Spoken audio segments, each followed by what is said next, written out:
नमस्कार, सुप्रभात। आप सभी का बहुत बहुत स्वागत है मेरे YouTube चैनल हिंदी दर्पण पर। आप इसे सब्सक्राइब, लाइक और कमेंट ज़रूर करें। चलिए चलते हैं, अब जानते हैं हम आज की जो विशेषण किसे कहते हैं और विशेषण के कितने भेद हैं। जो शब्द संज्ञा और सर्वनाम की विशेषता बताता है उसे विशेषण कहते हैं। जो शब्द संज्ञा और सर्वनाम की विशेषता बताता है उसे हम क्या कहते हैं? विशेषण कहते हैं।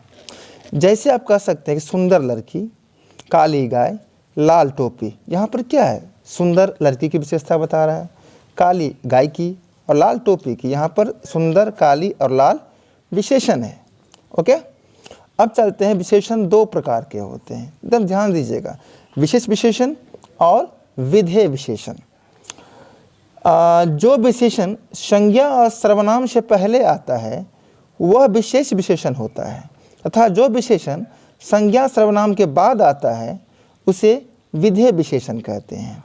जैसे आप कह सकते हैं, चतुर बालक अपना काम स्वयं कर लेता है एवं वह बालक चतुर है। दोनों में क्या आया है? कॉमन शब्द चतुर। यहाँ पर दोनों ही शब्द क्या है? विशेषण है।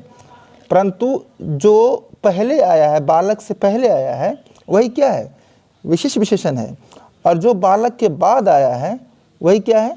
विधेय विशेषण है।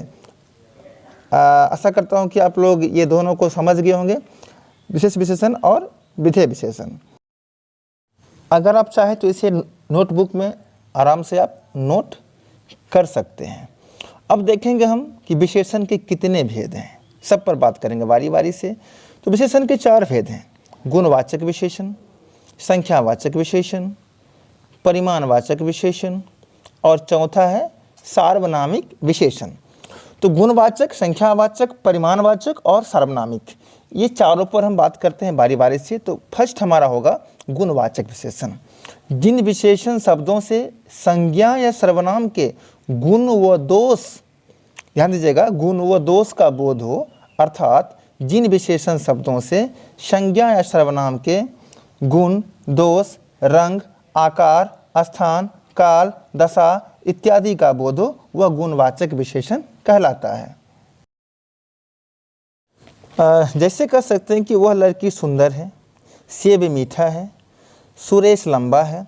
यहाँ पर क्या है? सुंदर, मीठा, लंबा, ये तीनों उनके गुण को बता रहा है ना, गुण को बता रहा है। तो यहाँ पर क्या होगा? मीठा, लंबा और सुंदर गुणवाचक विशेषण हो जाता है। ठीक है। जैसे अब देखो, जैसे यहाँ पर सुंदर, सुशील, कुरूप, बुरा, दुर्जन, लाल, हरा, पीला, लंबा, ऊंचा, नीचा, दोपहर, स्वस्थ, निरोगी इत्यादि शब्द क्या है? यहाँ गुणवाचक विशेषण है। ये सभी शब्द जहाँ पर लगेंगे वो क्या हो जाएगा? गुणवाचक विशेषण।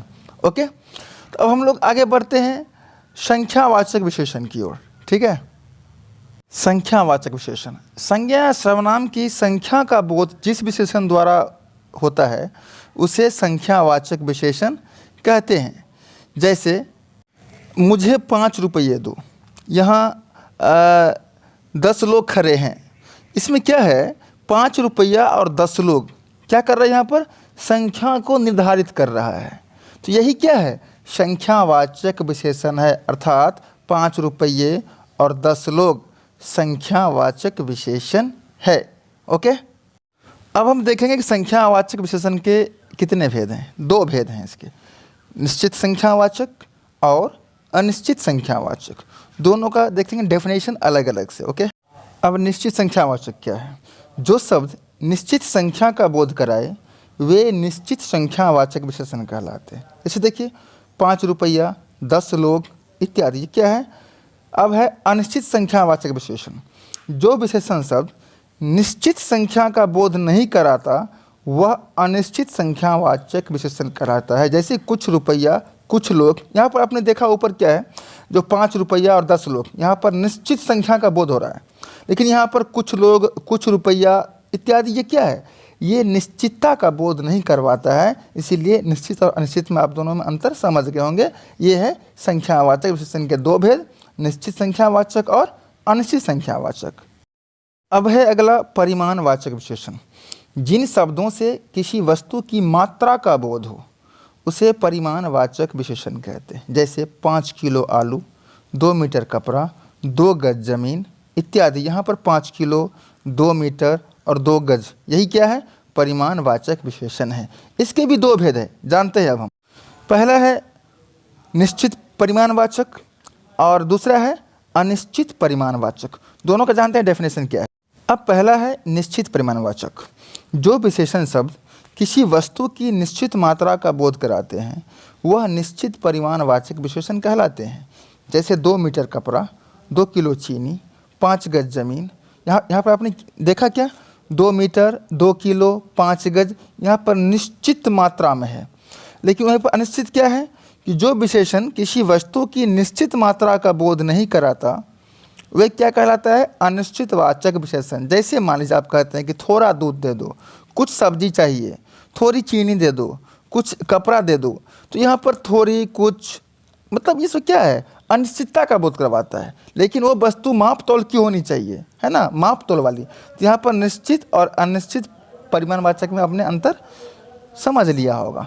ओके, अब आगे बढ़ते हैं हम सार्वनामिक विशेषण की ओर। सार्वनामिक विशेषण क्या है? जिन सर्वनाम का प्रयोग संज्ञा के पूर्व यानी पहले विशेषण के रूप में किया जाता है वह सार्वनामिक विशेषण कहलाते हैं। जैसे वह लड़का खेल रहा है, यह किताब मेज पर पड़ी है। यहाँ वह और यह सब जो है वही क्या है? सार्वनामिक विशेषण है। यहाँ पर एक चीज़ आपको और भी जानना पड़ेगा कि यह और वह, मतलब लड़का से पहले वह आया है, किताब से पहले यह आया है। तो आपने इसका डेफिनेशन देखो क्या क्या कह रहा है कि जिन सर्वनाम शब्दों का प्रयोग संज्ञा के पूर्व यानी पहले विशेषण के रूप में किया जाता है वही क्या है? सार्वनामिक विशेषण है।